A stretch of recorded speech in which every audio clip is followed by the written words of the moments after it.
Oh my gosh. So where do I start? Okay.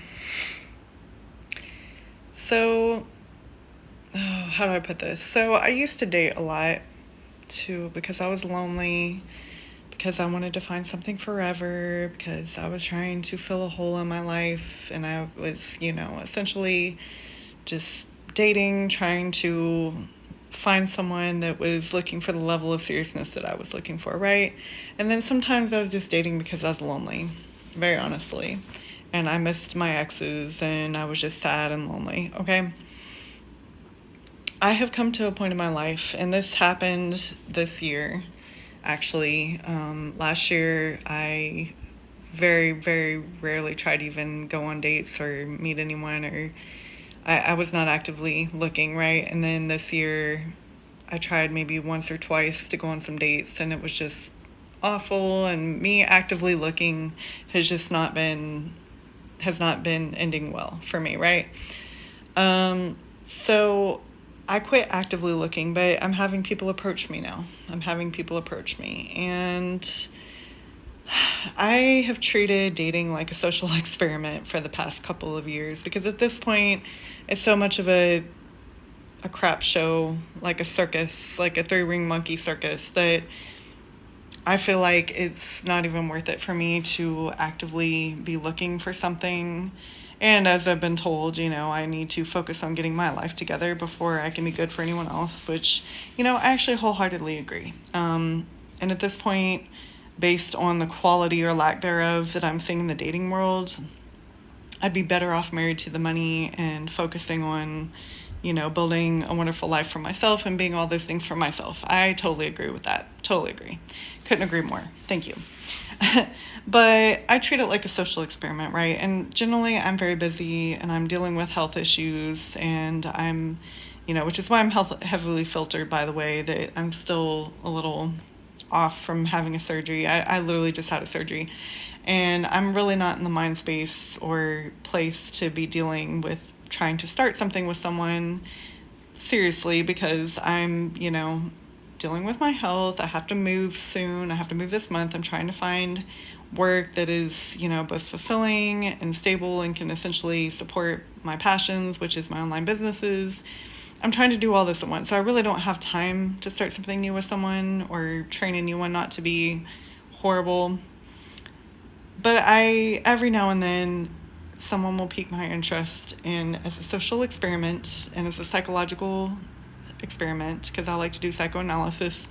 Every now and then, I'm not actively looking for anyone or on any dating apps. I've deleted all my apps. I've got off of all the dating, whatever. I'm not putting myself out there to be approached, right? But this person approached me. Apparently, they found me before online, and they're approaching me again based on having found me before, and they're like, hey, I'm really interested in you. You seem like amazing, blah, blah, blah. He was being very nice, and very interested. And he's like, please, I would love to take you out on a date. I think we'd have great conversation, blah, blah, blah. Approached me in a very polite manner. And so I thought, why not? I mean, he's got some cool cars on his page, and motorcycles, and he's into some things that I'm into. I like fast cars. I like hot rods. I like motorcycles. I like, them speed demon boys with the tattoos. He's a roughneck. So I thought to myself, why not? Why not? If nothing, every now and then I'm bored and I like to, do a psychoanalysis on someone and try to break into their mind pretty quickly. And that's what this ended up being. Honestly, I'm probably not going to see this person again. I forgot how draining it is to try to connect and try to, find common ground with new energy, and how draining it is to my energy. I'm an empath. I am an empath, but I also have ASPD. I also neurodivergent. I also am a little bit different. So I can find people very draining. They take my empathy and they run with it, right? So that's essentially exactly what happened. For the longest, I could not get 2 words in because he was just kind of word vomiting at me and just throwing a lot of like super, crazy ideas and this and that. And I'm not necessarily afraid of, because, I'm not a snob like some people I've dated that are just like, oh, I could never be with someone that, lived a life like yours. Okay, well, then you've had a very sheltered, boring, stupid life and nobody cares. So it doesn't scare me when someone's like, yeah, I used to, party too much, or I caught charges, or I did this, or I did that, whatever. I mean, that's not necessarily deal breakers for me. Like, throw me with your craziest story and I can probably, raise you by 3 and raise it, double it, and make it look like, a child's storybook, whatever you just said. I can probably raise you. I am lucky, honestly, at this season of my life, some of the spirals I've been on in the past, trying to get over situations and people and different things, I'm surprised I'm still alive, honestly. If I hadn't started to get my life together, I probably wouldn't be alive today. I'm surprised I survived some things that I did, to be real honest. So nobody's going to scare me with their wild stories. Like, please. Okay, please. I mean, he could have even told me he's been in prison, and that wouldn't be, the first situation that I entertained that, literally was from prison. Like, there's no story you're going to tell me that's going to scare me, dude. Like, you don't scare me with your backstory. My backstory would make some people, and according to some people, makes them nauseous. You don't scare me. Okay, but what he said, 2 things he said that I was like, I can't, I have no mental space. I am working on big things. I don't have time for this. Was he brought up one of his exes, not even his kid's mother. And I have, baby daddy stories too, whatever, they're there, that's not a big problem, especially if the kid's older, that's fine.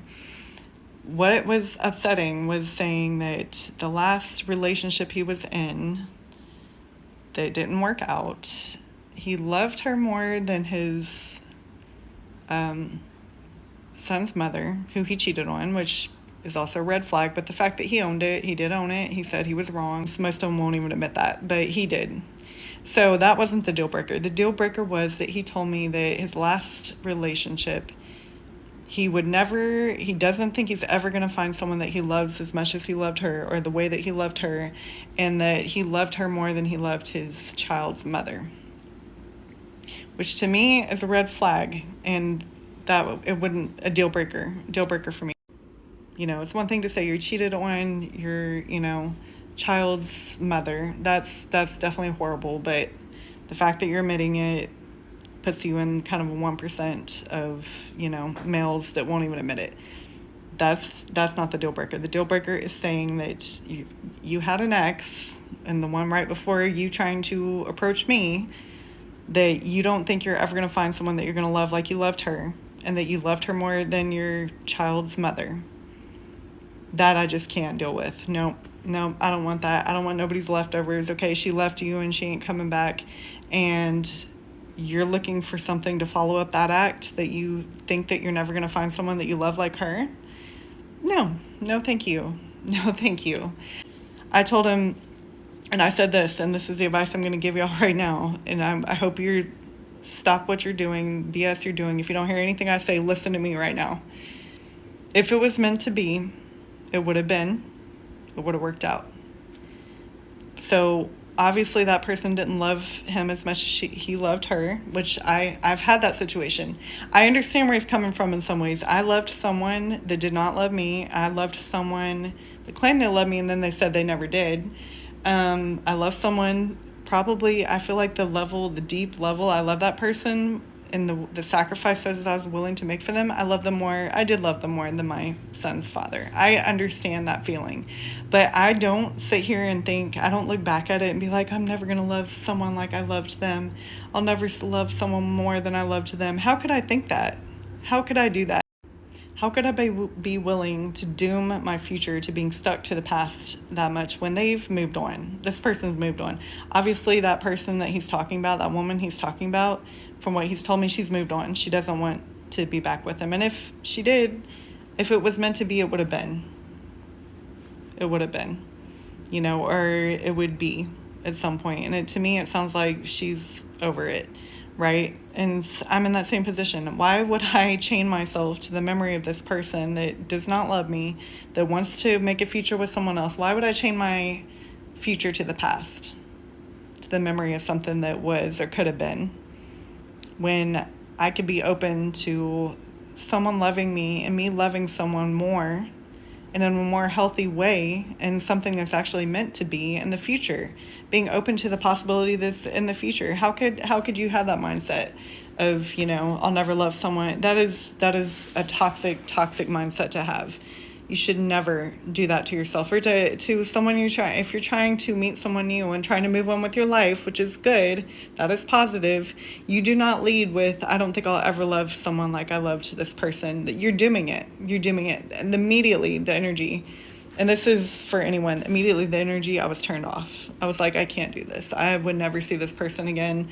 I'll never date this person. I don't want anything to do with them once they say that, because you're not over it. Clearly you're not over what happened, and I'm not saying I'm 100% healed what happened to me, because, I still, and in my heart somewhere, I'm sure I still love someone that never loved me, right?